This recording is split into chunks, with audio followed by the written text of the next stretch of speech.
La prise en charge en psychomotricité se base sur un bilan qui permet l'identification des capacités d'adaptation à l'environnement, tant sur le plan postural que sensoriel. La rééducation psychomotrice permet à la personne de mieux tolérer les variations toniques et émotionnelles produites au cours de ses activités et de pouvoir ainsi les diversifier.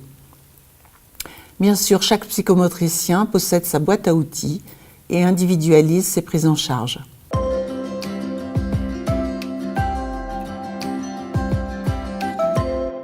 La prise en charge en kinésithérapie vise à réduire les effets des problèmes d'équilibre et de coordination motrice de la personne porteuse du syndrome d'Angelman. La prise en charge des troubles du tonus, fréquemment observés, permet de prévenir l'installation de troubles orthopédiques. Les scolioses sont fréquentes et leur prévention est indispensable. L'accès à la marche est souvent tardif.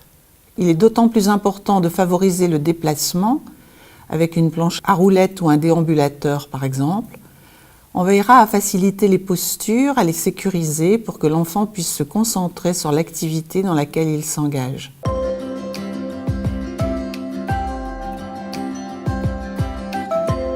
L'ergothérapie favorise l'autonomie dans les actes de la vie quotidienne, repas, sommeil, jeux, communication, et propose les outils facilitateurs utiles tant en établissement qu'au domicile.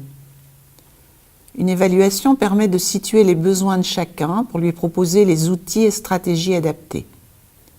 L'autonomie est toujours visée, même si elle n'est que partielle et facilitée.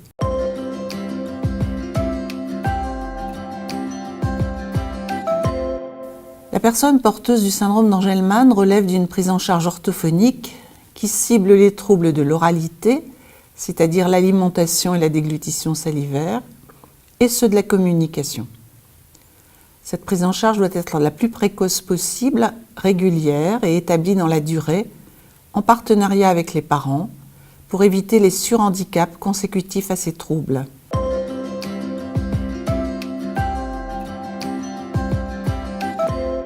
L'oralité, tant alimentaire que verbale, est souvent perturbée du fait d'une hypotonie et d'une dyspraxie bucco-faciale.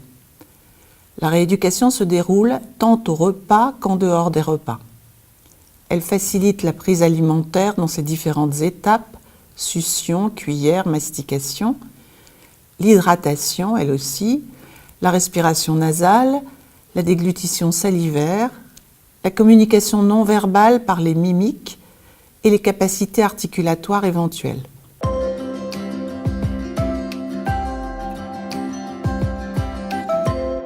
La personne porteuse du syndrome d'Angelman a une compréhension bien supérieure à son niveau d'expression. Sa communication reste essentiellement non orale.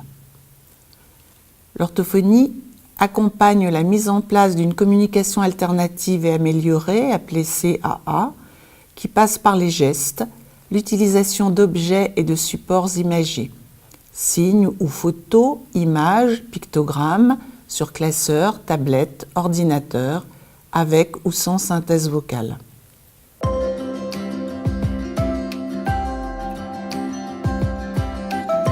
L'accompagnement éducatif a pour objectif de favoriser l'autonomie et la participation sociale, de développer la communication, de faciliter l'accès aux apprentissages cognitifs, d'éviter les comportements défis liés aux difficultés de communication ou à l'ennui par exemple, de limiter les troubles du sommeil en instaurant certains rituels de coucher, en privilégiant un environnement calme et autres.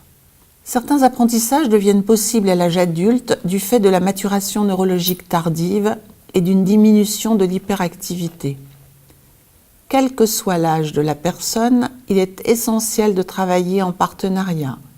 Enfants, parents, aidants professionnels et enseignants dans le cadre d'une scolarisation.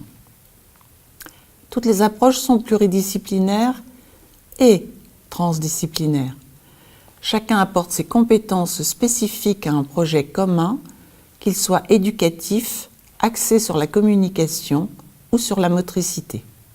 Il est bien évidemment nécessaire, dans la co-construction de ce projet, de prendre en compte l'identité de la personne, sa personnalité, sa curiosité, son plaisir à être en relation avec les personnes et tout ce qui la caractérise. Il est donc indispensable que la prise en charge de la personne porteuse du syndrome d'Angelman soit poursuivie tout au long de sa vie.